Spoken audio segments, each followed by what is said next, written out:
All right, it's 6 o'clock here in Chicago, at least, Central Time Zone. Welcome, everybody. We're going to go ahead and get started. My name is Alec Harris. I'm president here at GIA Publications, and I'm incredibly excited to welcome you to this webinar with this incredible team of folks. Just a couple of logistics before we really get everything underway. First of all, we are recording this, and we're going to share it out. So please let your friends know if you like what you're hearing, that they'll be able to see this on YouTube or our Facebook page in the next few days, as soon as we get everything rendered and posted. We also are offering a coupon code, which I'll post into the chat for 10% off of the amazing Habits of a Successful Choir Musician resources. There's three. There's a book for teachers, there's a book for students, and then a teacher's guide to that student book, which we'll be hearing about in just a couple of minutes. So I'll put that into the chat. And then there's also, you'll notice, a Q&A panel. There's a button to that. And if you have questions for the panelists, please put them into that Q&A panel, and we'll do our best to answer all the questions in the course of this hour-long webinar.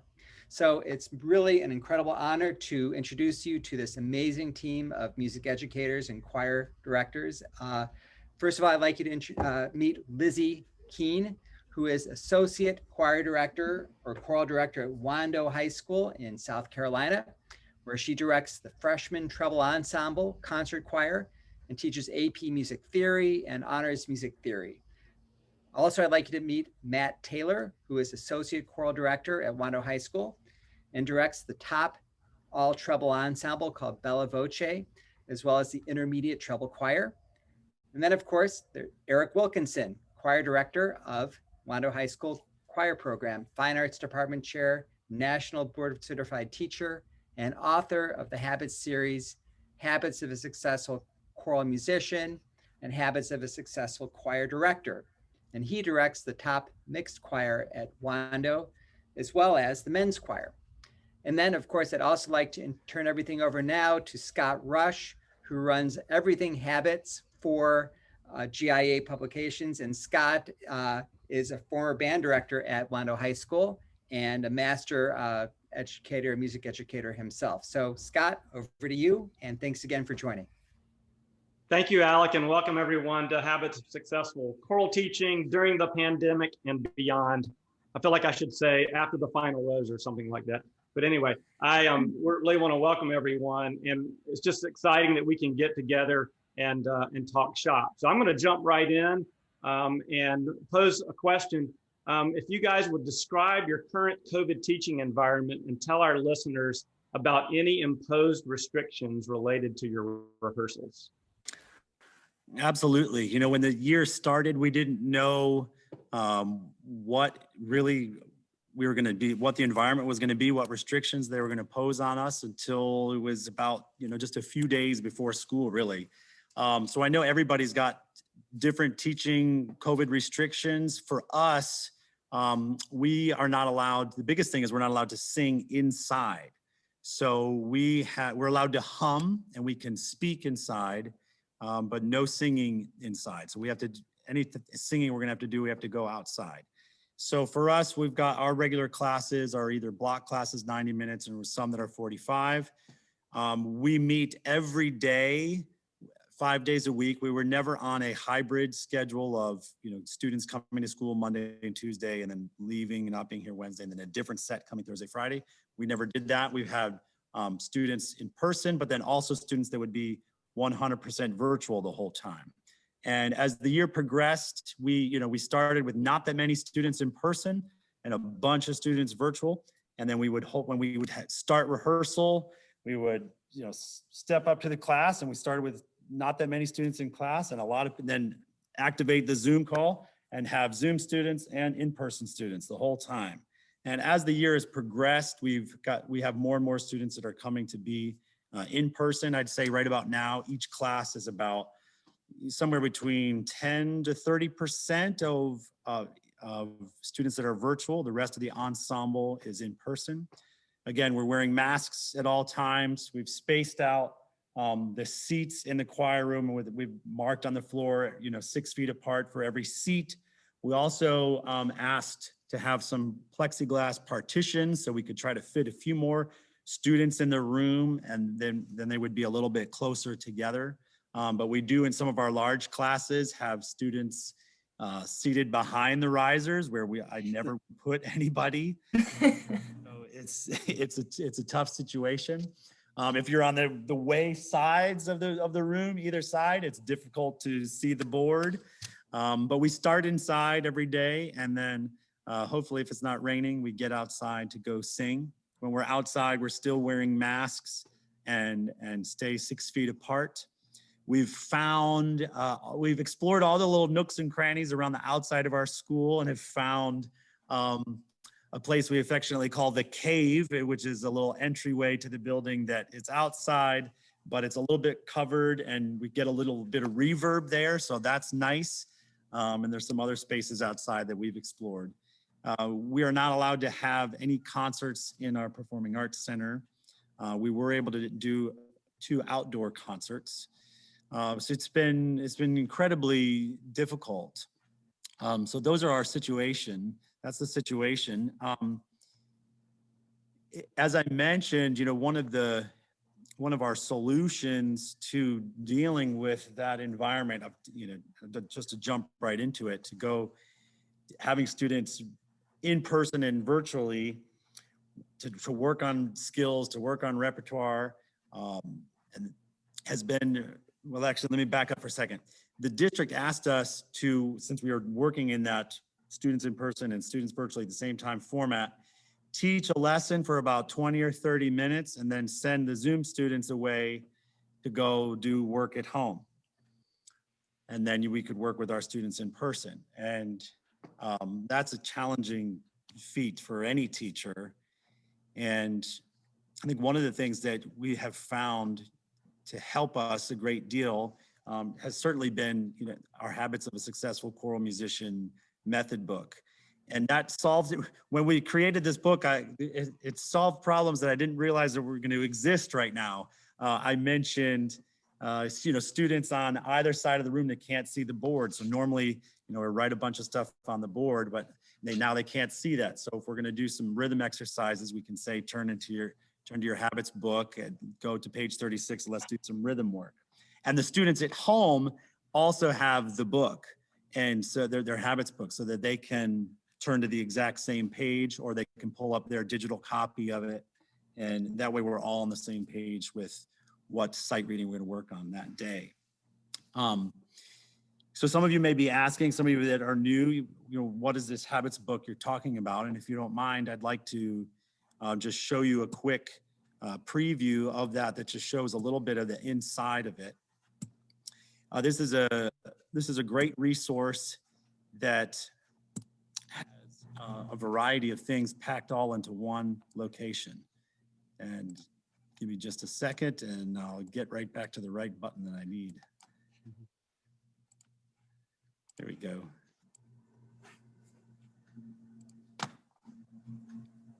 Habits of a Successful Choral Musician,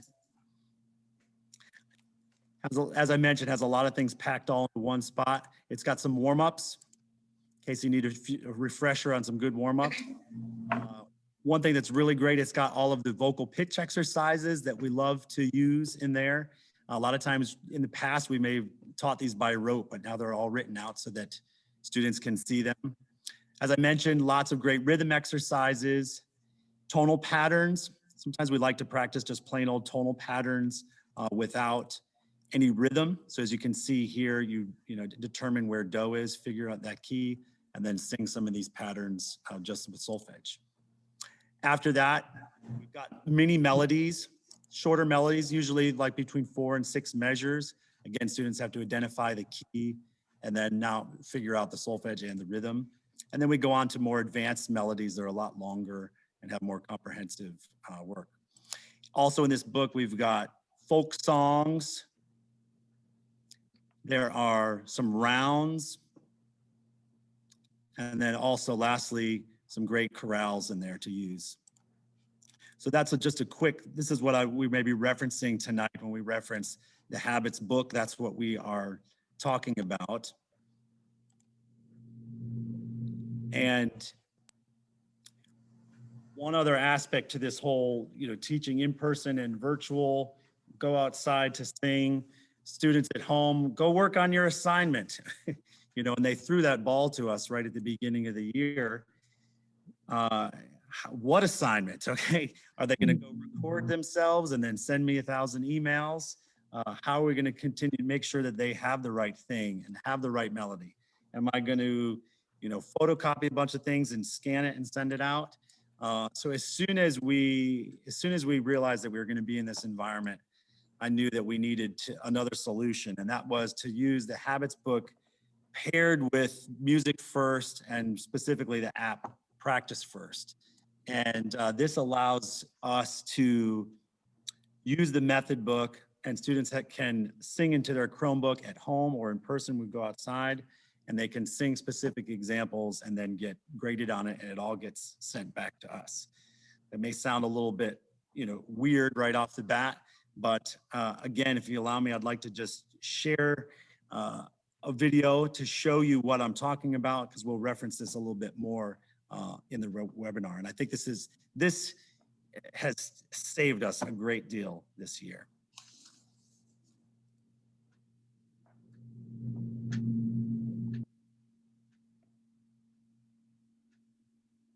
We're logged into my teacher account on Music First. Again, this has been just a lifesaver this year with teaching students in person and virtual at the same time. It could be helpful for you if you're teaching hybrid or however you're having to teach this year. So if you see here, I've got individual classes in tile format, much like Canvas or Google Classroom. And I can just click on a class and show you, we've got some assignments that have been assigned. Each one has its own due date, specific time, and so you can assign it for a grade, you can assign it as homework, assign it as a quiz. It's just awesome. We've been, let me go to show you in Practice First. So that's the software, the app that you use in Music First to work on this. And you can click on Habits of a Successful Choral Musician. It's right there when you search Habits. And the awesome thing is, this is a lifesaver. All of the exercises that are in this book are here online in Practice First. So every exercise is a different file. You can click on your vocal pitch exercises and see exactly, and it's showing up here, which is great for the students, showing up exactly as it looks like in the book. And so they can practice these. You can assign them as for homework or quizzes, like I said. And let me click over, let me get out of here and go over to the student side. I'm logged in, and just kind of show you as a student, they click in and see, oh, I've got the harmonic minor scale due. Oh, and this is totally true.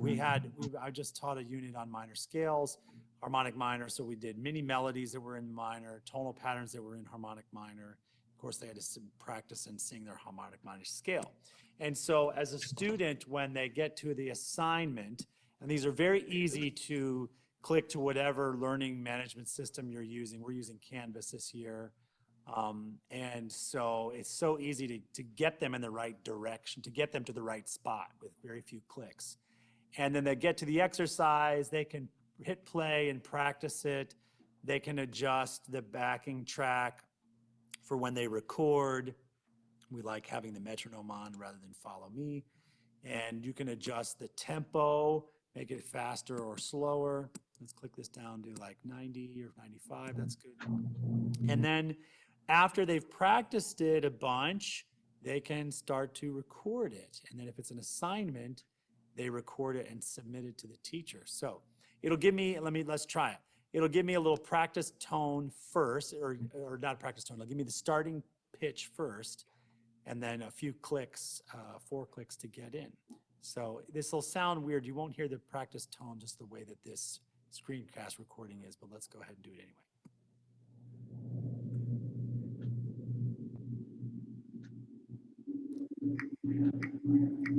La, ti, do, re, mi, fa, si, la, si, fa, mi, re, do, ti, la. Hey, 100. Fantastic. The great part is it gives them a score right away, gives them some feedback. And you look at this nice, beautiful green line down there. If it's not green, if it starts to get yellow, ooh, very sharp. It gives you some feedback if you look at different things. If it's bumpy along the way, then it is a problem with timing. If it's different colors, then it's going to be problems with pitch.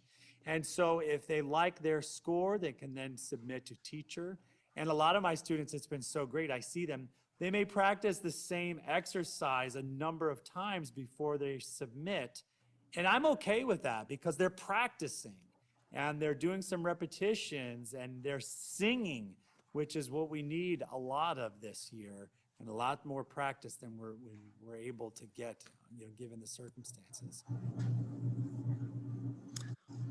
All right, so hopefully that when we reference using this book and with using Practice First, that's what we're talking about. It's been a great resource for us to navigate this world of teaching in person and virtual at the same time. So guys, what has it been like teaching in this environment and teaching in person and virtual?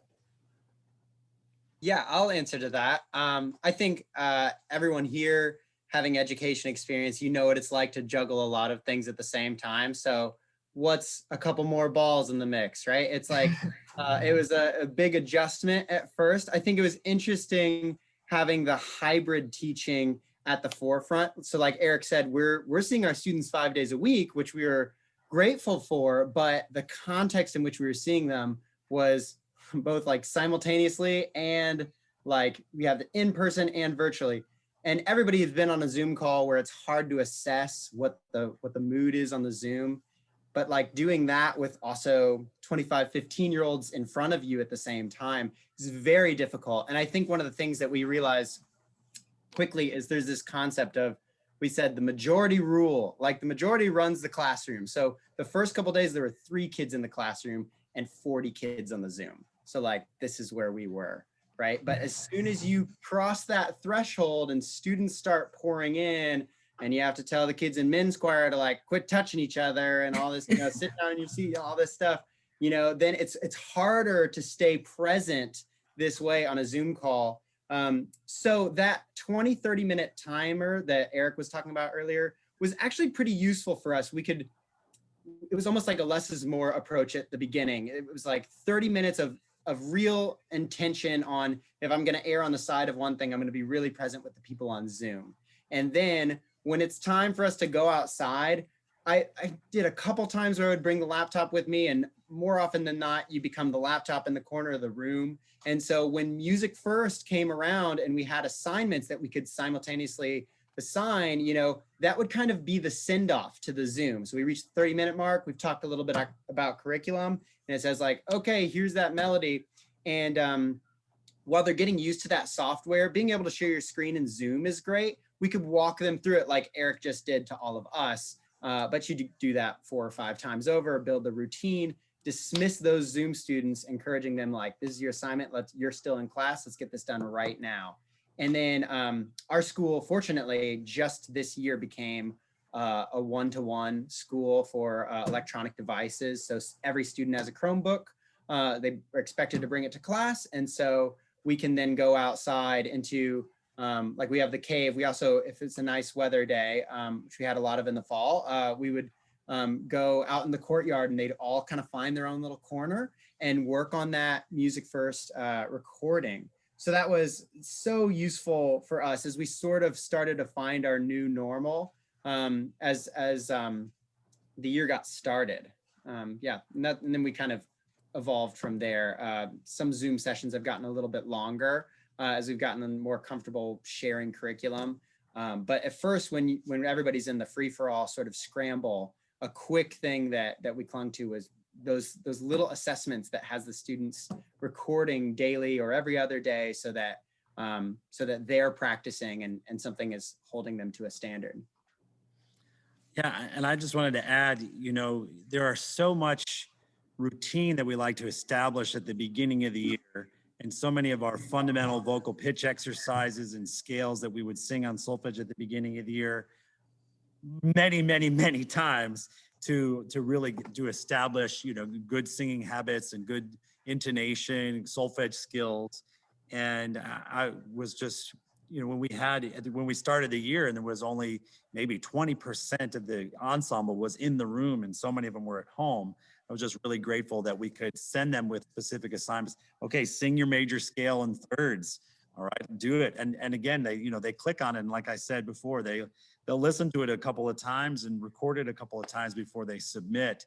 And that's getting that practice that we would normally have gotten in the room. So based on the environment you've described, what are some of the challenges with your daily rehearsals and what have been some of your solutions? I'll talk to that. So with our biggest challenge, I would say whether you're completely virtual or you have virtual and in person, how do you engage those Zoom students? How do you keep those students that are at home interested so that when they return to in-person in the future, they want to join your class and stay in choir? And the biggest thing I found and feel really passionate about is those Zoom students need to see your face. During all direct instruction, it's so tempting to walk around the room, right? We're used to using proximity for behavior control in the classroom, but you can't walk away from that laptop. You've got to be right there, address the students online, say their name, make eye contact with your Zoom camera and your classroom at the same time, which is difficult. But just making sure that you set them up for success by letting them know, hey, I see you and you're in my class just as much as the people in the classroom. We care about you and we want you to be good choral musicians as well. And in our classroom, we use a lot of board work. We'll write rhythms up on the whiteboard. So one of the first things we did to make sure we set those Zoom students up for success, Mr. Taylor had this great idea. We figured out how much of the board can you see if we set the laptop here? And we drew a little dotted line and we knew that's where you're allowed to write rhythms and, tonal patterns and melodies. That's what the Zoom students can see. So that was a solution for us, just knowing your canvas, so to speak. What do we have to work with? And then, of course, as Eric mentioned, with our longer rhythms, longer melodies, some of our advanced classes, when we want to get into something more advanced or longer and just really get into that sight reading, we do have the habits book. It's been a huge lifesaver for us. So hey, you can't see the whiteboard right now, that's okay, take out your book. Or if you're an online student, you have your book at home, or maybe you have an access code to the ebook and you can use that. So those were big solutions for us as far as warming up with our regular sight reading and music literacy exercises. And then I think I wish I would have known about this before COVID. One of the biggest things that has helped develop our young singers is well, I know about practice tracks, but practice tracks and recordings. I didn't use a lot of practice tracks before because we wanted them to develop sight reading. But right now, a lot of our online students, I've got to make practice tracks for them and they send me recordings. And it's such a blessing because, in a class of 30 to 50, you don't know every student's individual voice as much as you wish you did. And now I do, because they're all sending me recordings. Sure, it takes time to grade, but now I really know, oh, you do have a strong voice. I never realized that. Or we need to help you with some pitches. So those recordings have been great. I think too, just to jump in on that, Lizzie, they know they have to send in a recording because this is the world we're in now. Right. Before they may have been a little reluctant. I don't want to record it. I don't want you to hear my voice individually. It's this is how we're doing business now. Submit your work. Well, and also, isn't the flip side kind of also the idea that there are some students who didn't necessarily want to sing in front of the class, but you actually, this is almost like a little private lesson now. Mhm. Yes, they're not as intimidated. And my first singing quiz was, well, we'll take it easy. You just send me a recording. And they all sent it in. There was no whining, no scared embarrassment. Whereas in a normal year, the first singing quiz is in person and they all just melt down. So it got them singing by themselves faster. And I love that. This kind of piggybacks on kind of a question that I had, which is when things get back to the new normal, whatever new normal, ends up being, what are some strategies that you've used during COVID that you think would carry over into your teaching in the future? Or maybe you thought, you just mentioned one, maybe you thought we should have been doing this all along. Are there some things that might come into that category? Yeah, absolutely. I think even in a normal year, we find it difficult as teachers to find time or the right environment to individually assess students on their sight reading. You've got a whole ensemble in front of you. You're going to have a student stand up and sight read a melody. Student number 2 has to obviously get another melody, and you want it to be of equal value. And then student number 3 has to get another melody if it's true sight reading. But utilizing practice first, we can assign them a melody. They all go into their own private spaces, whether it's at home or outside, or it's like, hey, this is your assignment. Do this when you go home tonight. And they can do the sight reading from the habits book in practice first. And that saves so much time. And it grades it for you. You can go in and listen to individual students and see how they did, obviously. But that's certainly a great thing. I think, and also like Lizzie mentioned, just utilizing some videos, and we've been using Canvas this year for the school learning management system, and using that Canvas Studio to make videos for our own students, practice videos for our own students, and have them respond with videos. It's awesome. I know I'm definitely going to use that. I don't know, Matt, Lizzie, what about other things that you may be thinking of? I worksheets and written work. I got away from that before because I thought, well, they're in chorus. Let's do the minimum so they have literacy skills, but let's get them singing and being active. That's what they want. Well, I thought they would complain, but they don't. Here's a worksheet, and they're like, okay, and they do the worksheet, and now they're stronger for it and more literate in music. So I think, I've got all these worksheets now that I've did for my students to do during independent learning. And I want to keep that up in the future because it's just helped with their music education so much. I'll piggyback on that, Lizzie, and just say a side effect blessing of COVID is it really made me go back and look at those state standards again and see what state standards have I been disregarding. And some analyzing has been a big part of that. Being able to do like a research project, we did that. This is sort of like the wild, wild west right now of curriculum.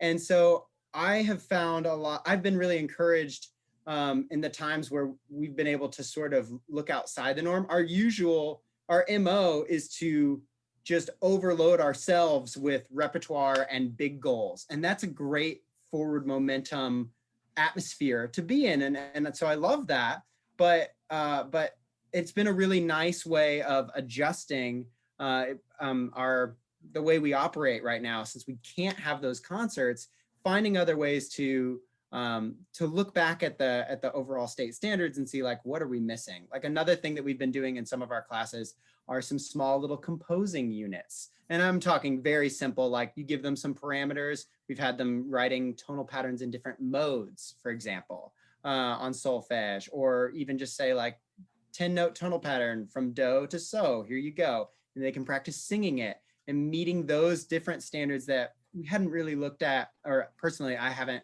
as much in the years past. And I am not going back on that. I think it's been so beneficial to them. And I'll look forward to incorporating that into a more traditional year. Yeah, I just want to say one more thing on that before we move on. I think most of us as teachers, when we're in the throes of it and when we're busy, trying to create a new lesson or new unit is scary because it's going to take time. But we've had less performances, this had more time to do some of those creating things, creating new lessons outside the box that we might have not been doing before, like Matt was alluding to. But then now that you've got it, it's so easy to pull that back and use it again. Composition projects, research projects, improvising on modes, to name a few, that we've developed a little bit deeper than we had before. And so it'll be nice to go back and use those. Yeah. Somebody told me the other day that their students knew key signatures better than they ever had.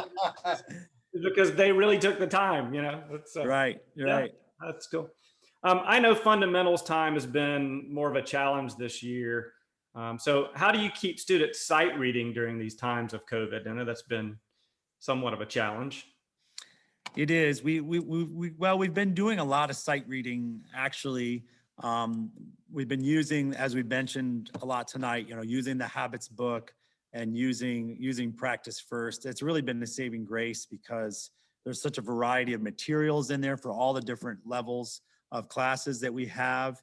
And it's great to go back and reinforce fundamentals. We typically do that at the beginning of the year anyway, and for many months, and then also transitioning towards the end of the year, getting ready for auditions. So, using the habits book, melodies, rhythms, all of that has been really great. And like, as I said, practice first.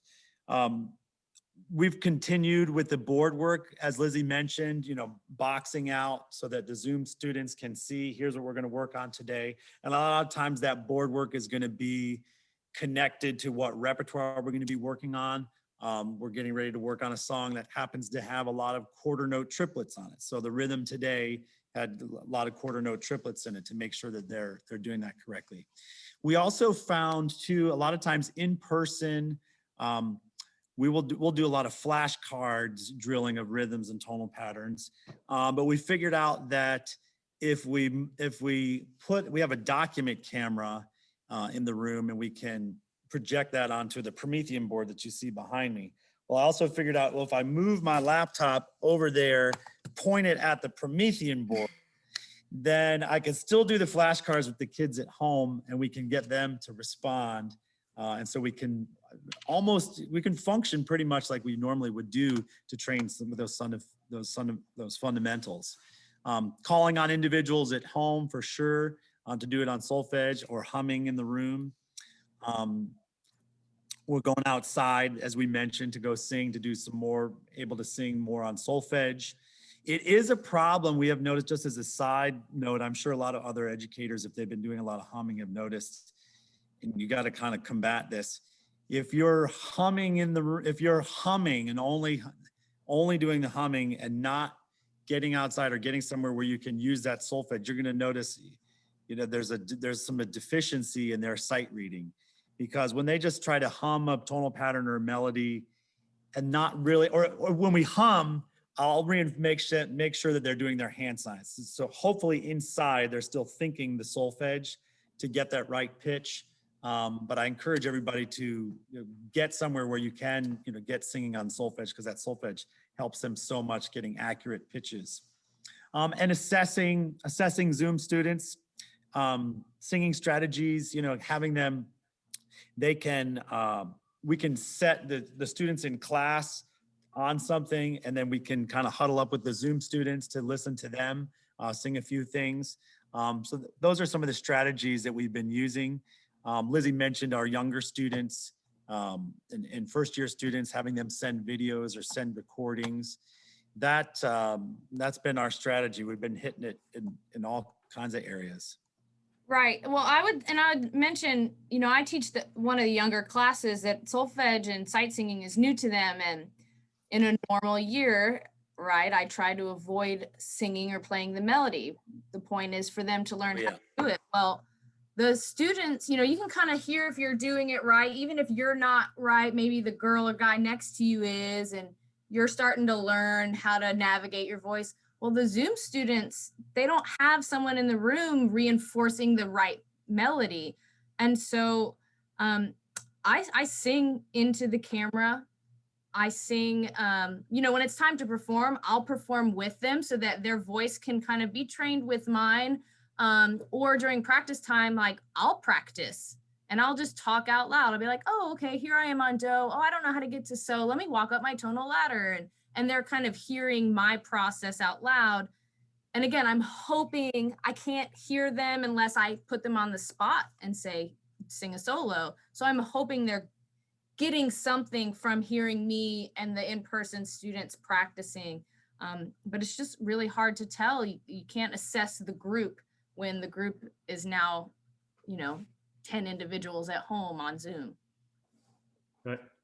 Well, and we've talked a little bit about this already, but what new teaching strategies have you developed while teaching virtually or in a hybrid format this year? Yeah, I'll speak to that. So we use Zoom for everything. That's our web chat of choice, and I'll talk about some routine builders. I think that's what you could categorize them in, and then also some sort of like some community builders, if you will. So like first and foremost, at the start of the year, when like as Eric kind of said earlier, it's so hard when every day feels different. All teachers know how important setting routine is. And it's hard to set routine even when it feels like you're sort of setting it on sand. But as much as we could, we emphasized a couple things. Camera is on every day. Camera is on. And while I'm letting you in, I'm making small talk with everybody in there so that we can get, so it's not only, I know that you're about to see me go from here to here, and I'm talking and then like playing back and forth. But like, as long as I can, while these students are sitting down, talk to those individual students and let them know, I see you. I'm glad you're here. Mhm. Like, all the stuff that we do as teachers anyway, when kids are coming into our classes normally. Ask them questions. We like to do some non-musical questions as the class is getting warmed up or things are getting settled in. One thing that's been really effective, going back to our board work, Eric, you were saying like, starting with about 10 minutes of sight reading every day. I think that is a routine thing that has been so useful and one of the few things that has stayed constant. We always read every year. We start every class reading. And I think it was important for them to see right off the bat, like, not only are we reading, but like for the upper level choirs, like you're all like, everybody's in the hot seat, and it's not a threatening thing so much. It's more like passing the ball around. And so one thing that we did with students is to try and teach this principle. We would write a short tonal pattern, for some of the advanced kids, like something they can see and be like, do, fa, mi, so, okay, easy, but then, 15 people, 1, 2, 3, 4, they sing in the room, really quickly. And we call it like the hot button, and everybody take their cursor and move it over that mute button, or the unmute rather. So it's like, everybody get your cursor over there and just be ready. And then all of a sudden you wouldn't believe how fast you can go through like 10 Zoom students, because one of them might lag out like that and like get all choppy and everybody giggles. But on the whole, it works pretty well, so that they're not like closing their YouTube browser tab and closing whatever else and then trying to find their cursor, and like a 15-second process becomes 2 seconds. And it was a way to just show them, hey, you're in the room, you're a part of this. And so that was good. Another thing that we would do is we would have them, everybody, we tried to get a small little whiteboard like Eric, I think has with him. Yeah, something like that. Look how easy that is to see, even when we're looking in the grid, right? So another thing that we would do constantly is sometimes it would just be write what I write. If I'm introducing a new rhythm, it's like, let's get this written down. Let's label what our rhythm system, we use takadimi for rhythm. So like, let's label down the takadimi with that. Let me see those up. Boom. And everybody throws them up. And I have never been able to give feedback quicker, actually. We usually have students have whiteboards in the classroom, but we have a big set of risers. And so I'm trying to like get everybody in the room. But if I see that, I don't even have to see Eric's face because I see his name. And so I can just give him that, yeah, Eric, let's capitalize that D. No, he doesn't need to do that. But if we did something like that, you give every student a tiny bit of feedback.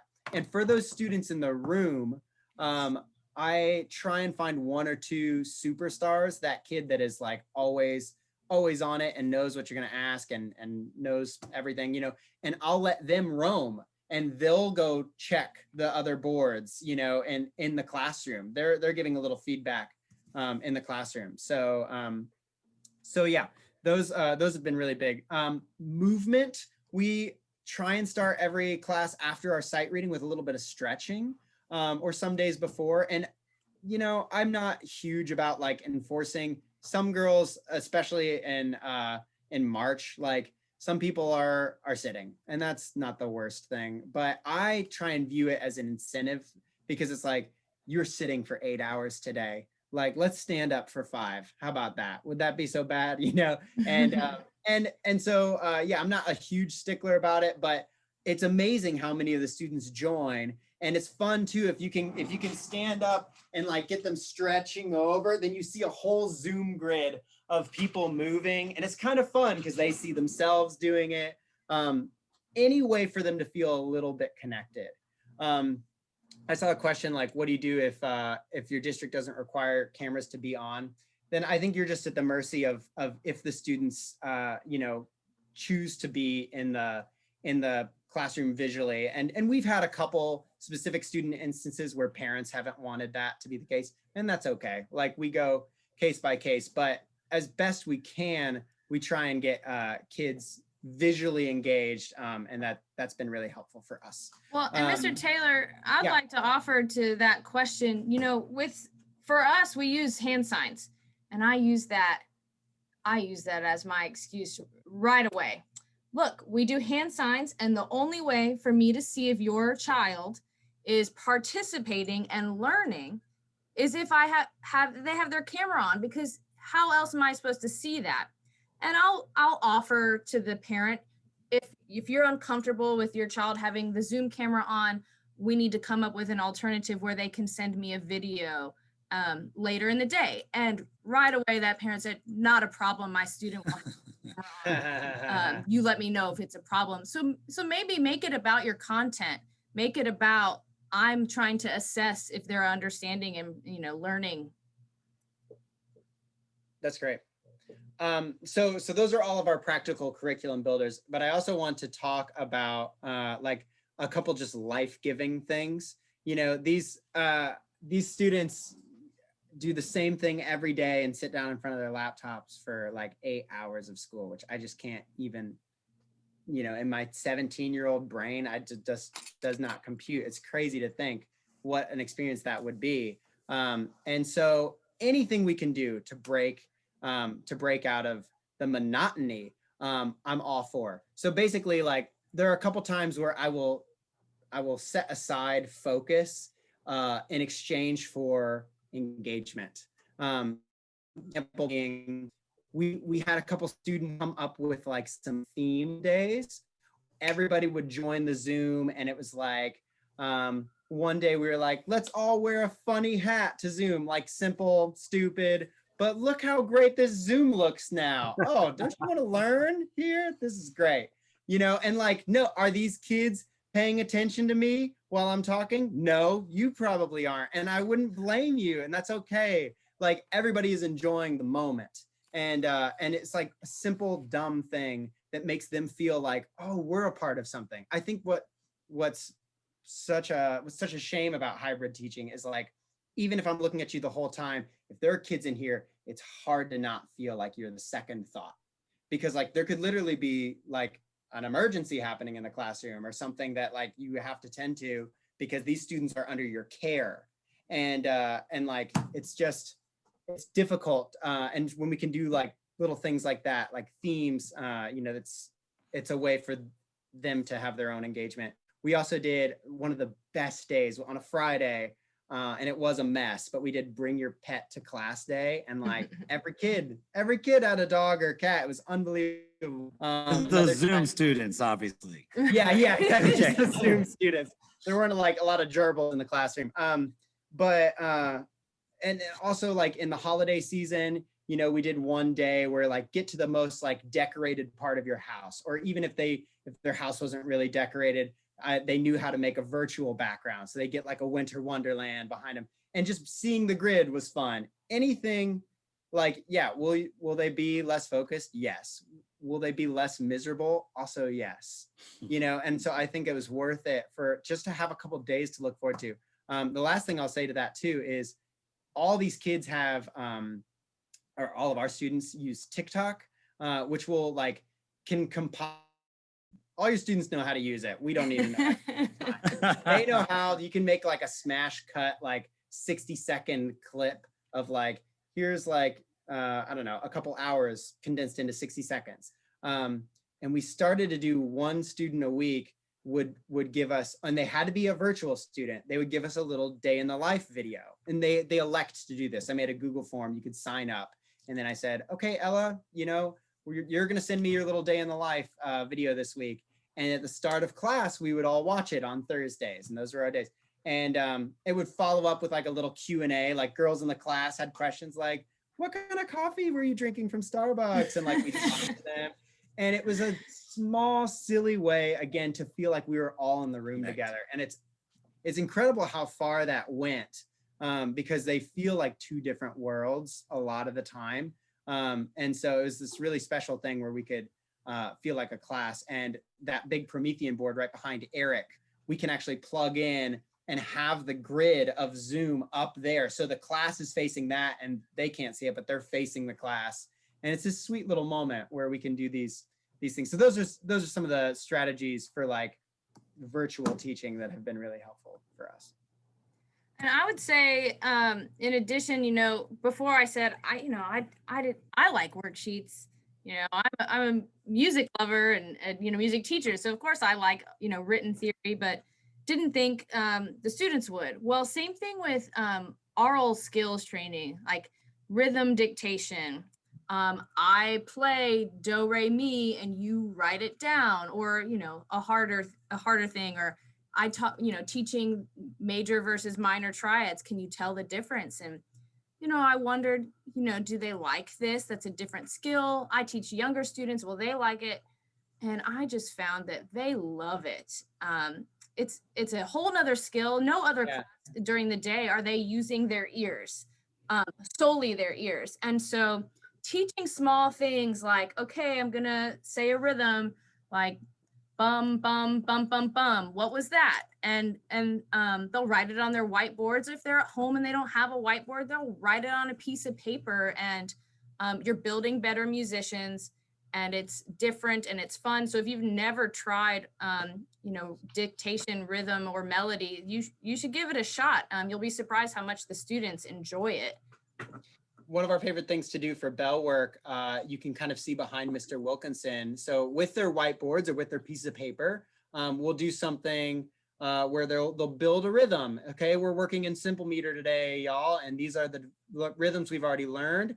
Let's create a 4-beat pattern using any of these rhythms. You can choose 4 of them in any order, and all of a sudden students come up with these little compositions. They'll write them on their whiteboard, and then they'll be able to hold them up.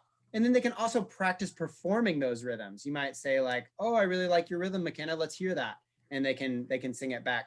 That's been a really good one as well. Yeah, like Lizzie said, I think one of their favorite things is any sort of dictation, because it's a little bit, it engages them in a way where they're very actively listening. And I don't think they do a lot of that in any of their classes. I don't even mean that in a bad way. It's just like, it's hard to be lectured to for like, you know, 4, 5, 6 hours a day. And so when they get to do a little engaged real response time, like that can be really great. One of the things I like doing when they have done those little rhythm compositions, so if they've got it on their whiteboard, it's easy for them to pair up with a neighbor, lay the whiteboard down on the riser. They can still stand 6 feet apart, but they can decide like, okay, let's figure out this order, and then they'll perform that rhythm together. Or maybe you put 2 or 3 students together, they lay the whiteboards down on the risers, they're still 6 feet apart, and they can still, we're inside, so we're just speaking rhythms, so everything's okay.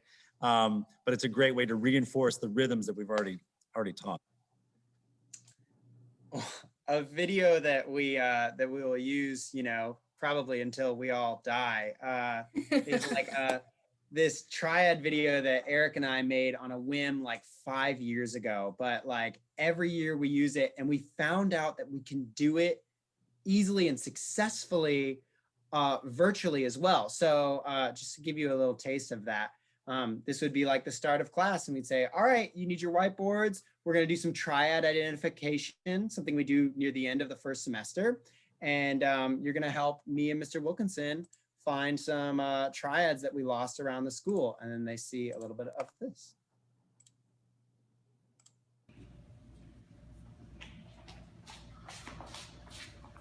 Oh my gosh. Mr. Taylor, what's going on? I lost them. I had my triads. I lost my triads. They're all over the school. I don't know where they are. And the worst part is none of them are labeled. None of the triads are labeled. What are we gonna do? I think I left one in the cafeteria. The cafeteria, let's go, let's go.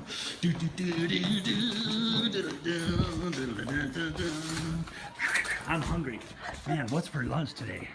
Can I get some chicken? Well, I want a salad. Maybe an apple. I always sit around this area. That's where you sit? Oh, I remember. here we go. Oh my gosh, okay, first question. What is the answer to this?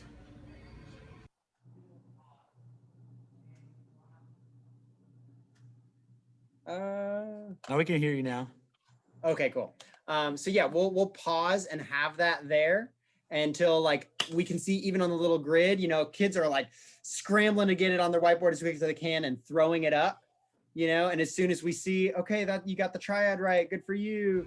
Then we'll hit play and we move on. Okay, all right, let's go. We go to the next part of the school. And like, it was a silly thing that took us 10 minutes to make and we have used for 5 years of teaching. Yeah, has been really fun and engaging both virtually and in person.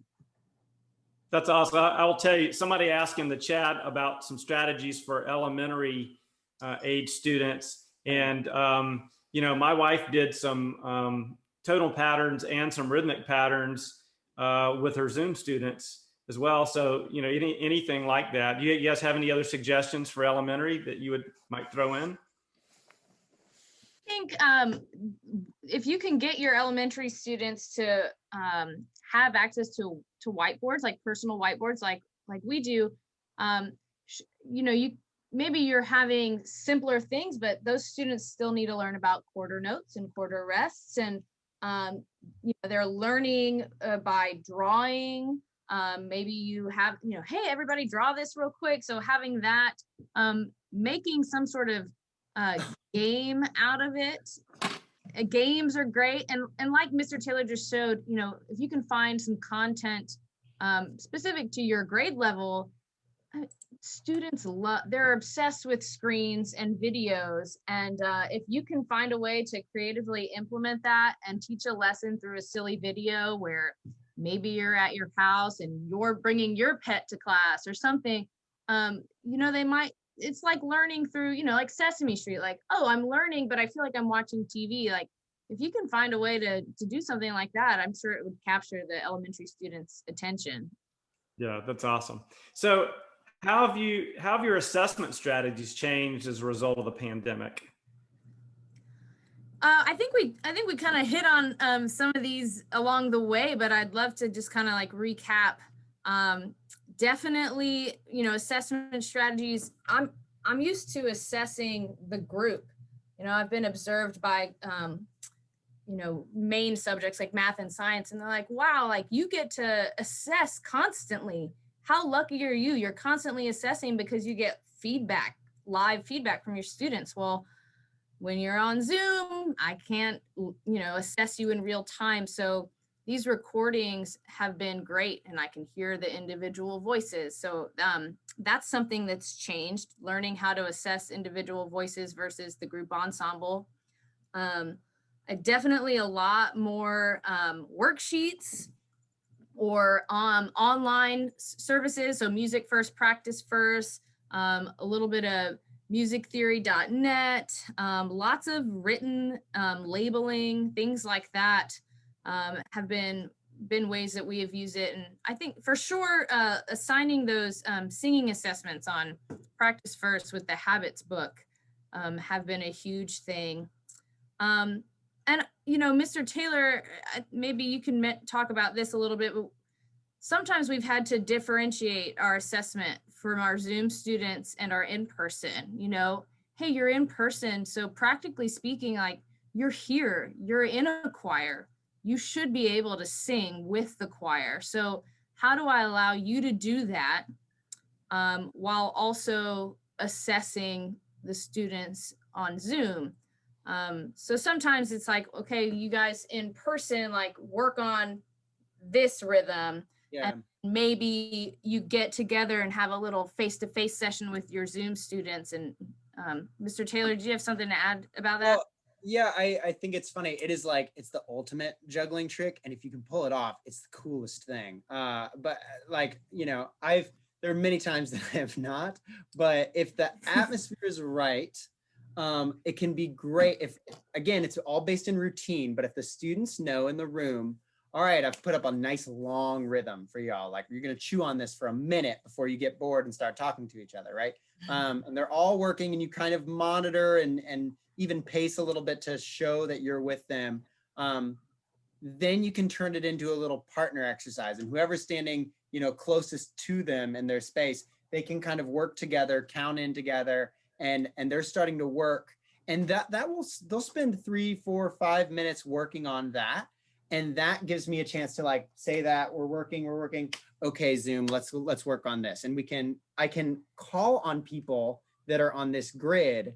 And what's great is they're performing on the grid. I'm giving them live feedback. No one in the room is listening to them. They're all practicing and working on the rhythm. So it almost feels like this weird sort of masterclass happening in another thing, in a like drill. And so I'm getting one-on-one feedback and a little bit of intentionality with the people on Zoom. And then we finish, call to attention, everybody in the Zoom, everybody in the room, let's go and read the rhythm on the board. And yeah, again, like it takes a little time to set up, but I think that can happen is like, if they're preoccupied and working on something, give all your attention to the laptop. That's awesome. So I'm going to ask a little bit kind of deeper question. As music educators, how are you going to feel when things get back to normal? Like, were there things that we took for granted that we will have more appreciation for and treasure more dearly when we get to the other side of this? What are your thoughts on that? I know it's a deep question. Yeah, I think two things right off the bat. And I think, well, one is we've stated it a lot tonight, but just being able to sing on a vowel inside. But truly, you know, being able to make music together inside and build harmony together inside, you know, and be able to hear each other's harmony and be able to enjoy that and live. That's what we crave as humans, to be able to harmonize and make music together. I kind of a spin-off from this, I will definitely also take with me the flip side of taking the time to maybe take my foot off the gas pedal a little bit and connect back in with my students more. What's going on in your world? What's up in your, you know, give me the latest, you know, not spending 99% of rehearsal time rehearsing.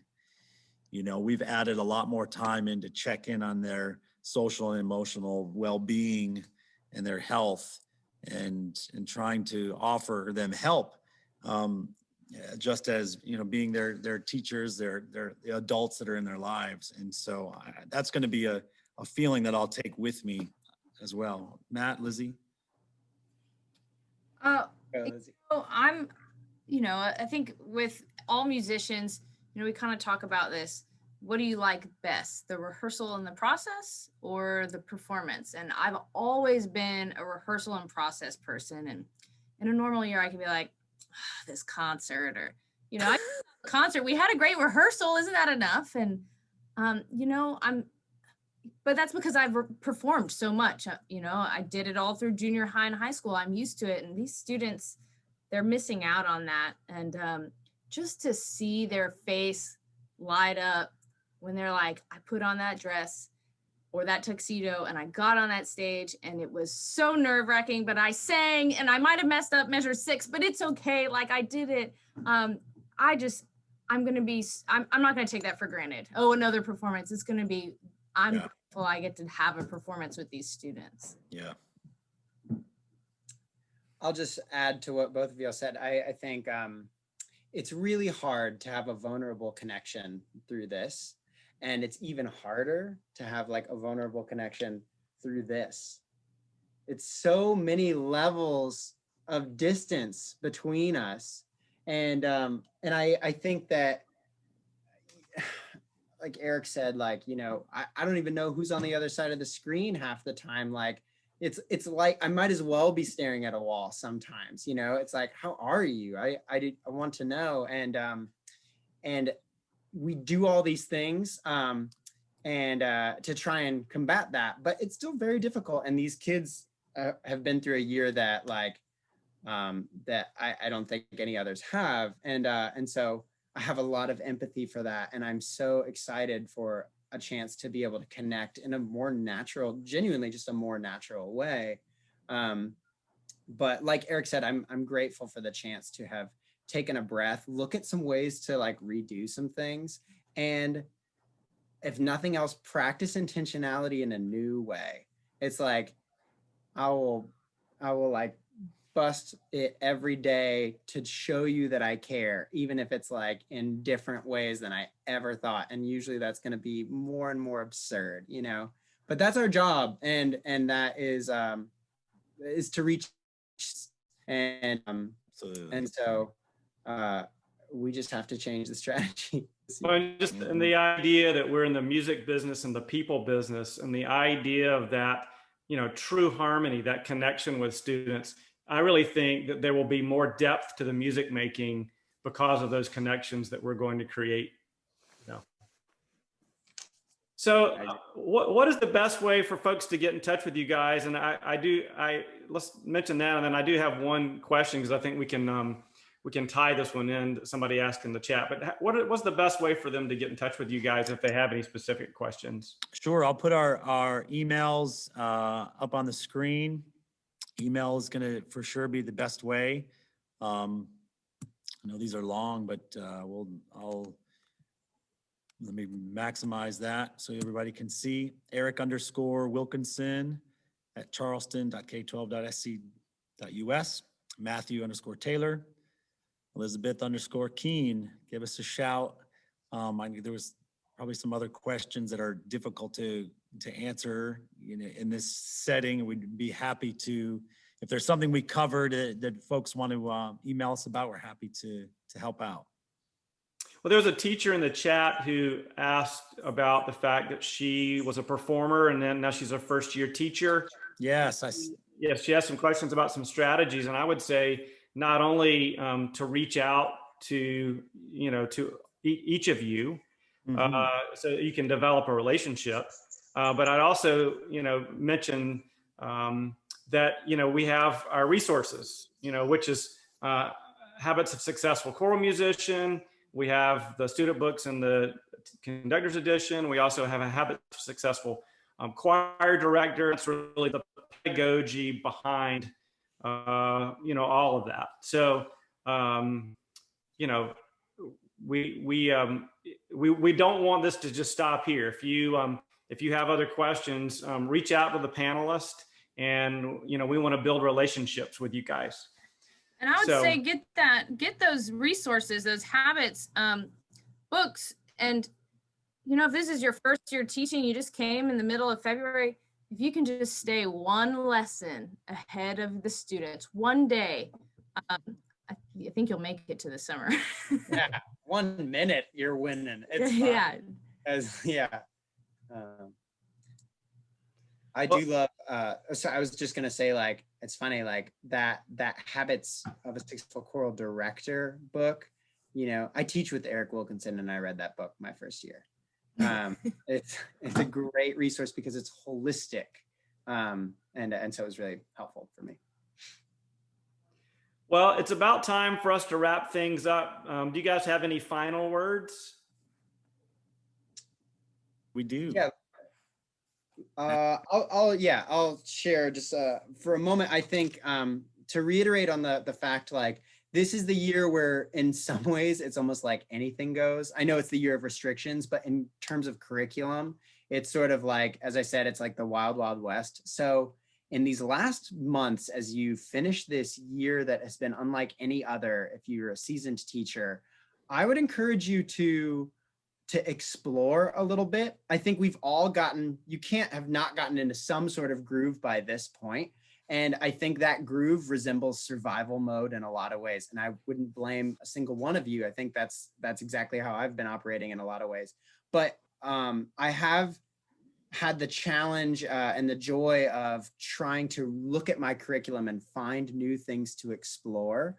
For me, that's been particularly in means of like introducing more theory to my students. And it's been a great joy. And it's been encouraging to see like how it helps their sight reading. I just think the best teachers, when I first became a teacher, I realized like the best teacher in the building, whether he's a science teacher or she's a math teacher or whoever, is the person who after like 20 years of teaching is saying, you know, I found a better way to teach this this week, you know, who's always looking for a better way to reach students.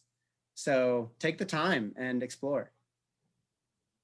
That's great. My word of encouragement, whether you're elementary, middle school, high school, find that one thing or one or two things that drew students to your class in previous years before the pandemic. What was that one thing? For our program in particular, chorus students, they feel like they're a family, and we use a lot of humor. Silly hats, things like that. So those are our draws. Our teachers are funny and I feel safe here. This is a family environment. So if you can pinpoint or name that one thing that you know the kids love about your class, find a way to put it on in your class now. Make the kids at home feel like they're still a part of a family. Make the kids at home laugh. Whatever it is unique to your program in your class, figure that out and you know, make it happen this year too. Yeah, I just would like to end the night with a quote.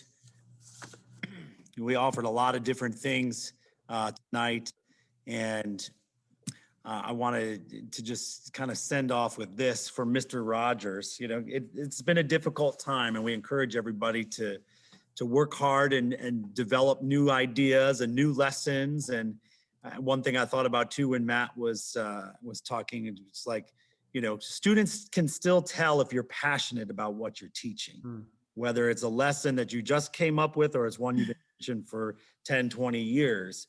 And so keep the passion alive and find ways to do that. But also, you know, don't be so hard on yourselves or them. There's a lot that they're all going through. And I'd just like to leave you with this Mr. Rogers quote. Some days doing the best we can may still fall short of what we would like to be able to do. But life isn't perfect on any front, and doing what we can with what we have is the most we should expect of ourselves or anyone else. Well, that's a great way to end Habits of Successful Choral Teaching during the pandemic and beyond. We had folks from all over the world. We want to thank you guys for joining us, and we really mean it. Reach out to us if you have any questions. Thank you so much for joining us, and have a great week. Take care, everyone. Thanks, everybody.